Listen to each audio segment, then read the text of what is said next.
আমার উপর আস্থা রেখেন। আমরা হালুয়াঘাট আর ধোয়ারাকে করতে চাই সুন্দর দুটো উপজেলায়। আপনাদের সমর্থন লাগবে, সহযোগিতা লাগবে। এখানে প্রত্যেকটা ইউনিয়নের প্রত্যেকটা ওয়ার্ডের নেতৃবৃন্দ আছেন। প্রত্যেকটা ওয়ার্ডে একটি করে ফাইল খোলেন।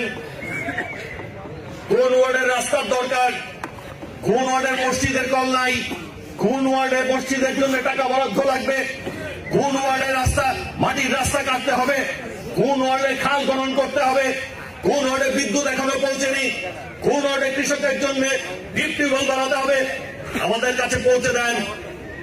উন্নয়ন করব, এটাই প্রধান এবং প্রধান উদ্দেশ্য।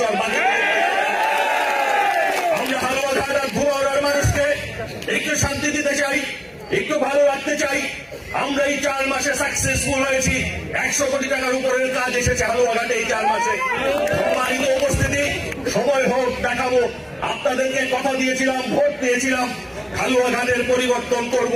সেই পরিবর্তনের পথেই আছি। মাঝখান থেকে এই উৎকো ঝামেলাগুলো আমাকে আপনার মধ্যে দূরত্ব সৃষ্টি করবে।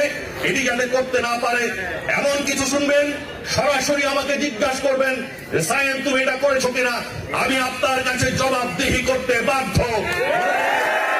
আমি আপনার কষ্টের ফসল, আমি আপনার ভালোবাসার ফসল। সুতরাং আমি যদি বিতর্কিত হই, আপনি বিতর্কিত হবেন, এটি আমার মাথার মধ্যে ধারণ করি আমি সব সময়। সবাই সুস্থ থাকবেন, ভালো থাকবেন, ঐক্যবদ্ধ থাকবেন। আমরা হালুয়াঘাট আর ধোয়ারাকে একটি সুন্দর হালুয়াঘাট আর ধোয়ারা করতে চাই। এটি আমাদের উদ্দেশ্য, আর কোন উদ্দেশ্য নয়।